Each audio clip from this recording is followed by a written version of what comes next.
Punganur urban పరిధిలో రోజురోజుకి దౌర్జన్యాలు పెరిగిపోతున్నాయని పలువురు వాపోతున్నారు.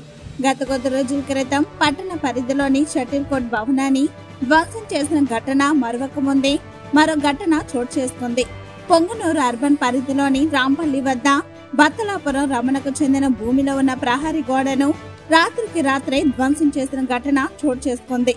తెలుగుదేశం పార్టీ పేరు చెప్పుకొని పూజగాని పల్లెకు చెందిన ఎం ప్రదీప్, ఎం శాంతకుమార్, ఎం రవి, లింగొల్ల నవీన్లు తన సొంత భూమిలో ఉన్న ప్రహరీ గోడను కూల్చివేశారని బాధితుడు మీడియాతో వాపోయారు.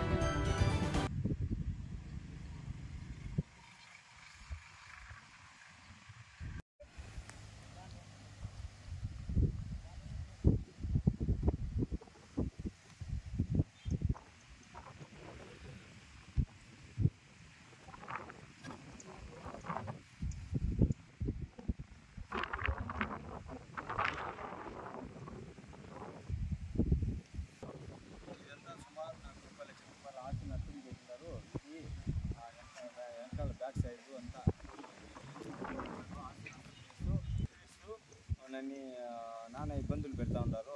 నేనైతే పక్కా డాక్యుమెంట్లు చూసుకొని భూమి కొనుక్కోవడమైనది. నా పేరు రమణ. మీడియా పెద్దలకి సభ్యులకి నా నమస్కారములు. నేను 15/12/2023 తేదీన ఇది కోళ్ళ శివారెడ్డి గుర్రప్ప విజయభారతి నుండి 2 ఎకరాల 25 సెంట్లు 392లో 392లో 3లో గల సర్వే నెంబర్లో గల భూమిని నేను కొనుగోలు చేసినాను. కొనుగోలు చేసిన తర్వాత నా భూమిని చదును చేసుకొని కాంపౌండ్ అంతా కట్టుకుంటే ఈ 2008లో అమ్మేసిన శాంతకుమారు, అతని కుమారుడు ప్రదీపు, రవి, ప్రమీల అనే వాళ్ళు వచ్చి దౌర్జన్యంగా అడ్వకేట్ లింగోల్ నవీన్ సహాయంతో 23/7 నెల వచ్చి దౌర్జన్యంగా దున్ని కాంపౌండ్ వాళ్ళని పగులుకొట్టినారు. పగులుకొట్టిన తర్వాత మేము పోలీస్ స్టేషన్కి పోయినాము. పోలీస్ స్టేషన్లో కంప్లీట్ తీసుకుండా సిఐ లేరు, ఎస్ఐ లేరు అని చెప్పి కంప్లీట్ తీసుకోకుండా మమ్మల్ని బైండ్ ఓవర్ చేసినారు. ఆ రోజు నుంచి నేను సైట్లోకి రాకుండా నా ఇంటికి నేను గమ్మున ఉండి మన డాక్యుమెంట్లు కట్టుగా ఉన్నాయి కదా అని నేను కోర్టుకు పోయి ఇది ఇంజెక్షన్ ఆర్డర్ కూడా తెచ్చుకున్నాను. తెచ్చుకున్న తర్వాత నిన్న నైట్ సుమారు 1 గంట సమయంలో కొంతమందిని వేసుకొచ్చి ట్రాక్టర్లు వేసుకొచ్చి సుమారు 30 లక్షల రూపాయల ఆస్తిని నష్టం చేసి నా కాంపౌండ్ అంతా బద్దలు కొట్టి నన్ను ఇబ్బంది పెడుతున్నారు. వాళ్ళు 2008లో వాళ్ళ నాయన, చిన్నాయన, అత్తగారులు అంత వాళ్ళ అవ్వ అందరూ అమ్మేసింటే ఆ భూమిలో నేను అప్పుడు మైనర్గా ఉన్నాను. ఇప్పుడు నాకు ఉంది అని చెప్పి 2.25 ఎకరాల్లో ఉంది అని చెప్పేసి ఆయన వచ్చినాడు. ప్రదీప్, శాంతకుమారు, రవి వీళ్ళు వచ్చినారు.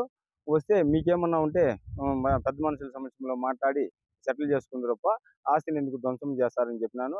అది వెనకుండా నా పైన దౌర్జన్యం చేసి నన్ను కొట్టి ఇది నానా ఇబ్బందులు పెట్టి బయట నుంచి బెదిరింపు కాల్ చేసి నిన్ను చంపేస్తాము అది ఇది అని చెప్పి నన్ను బెదిరిస్తూ ఉన్నారు. వాళ్ళ వల్ల నాకు పానభయం ఉండే దానివల్ల నేను మీడియా ముఖంగా తెలియజేస్తా ఉన్నాను. నాకు 3 రోజుల క్రితమే ఇంజెక్షన్ ఆర్డర్ కూడా వచ్చింది.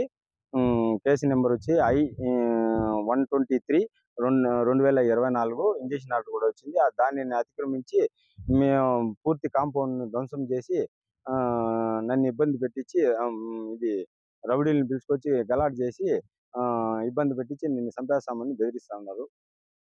పోలీస్ స్టేషన్లో ఫిర్యాదు చేయడం అనేది ఇంతకు ముందు చేసినాము, ఇప్పుడు ఫిర్యాదు చేయడమైనది. పోలీసు వారు దయ ఉంచి నాకు న్యాయం చేయవలసిందిగా కోరుకుంటాను.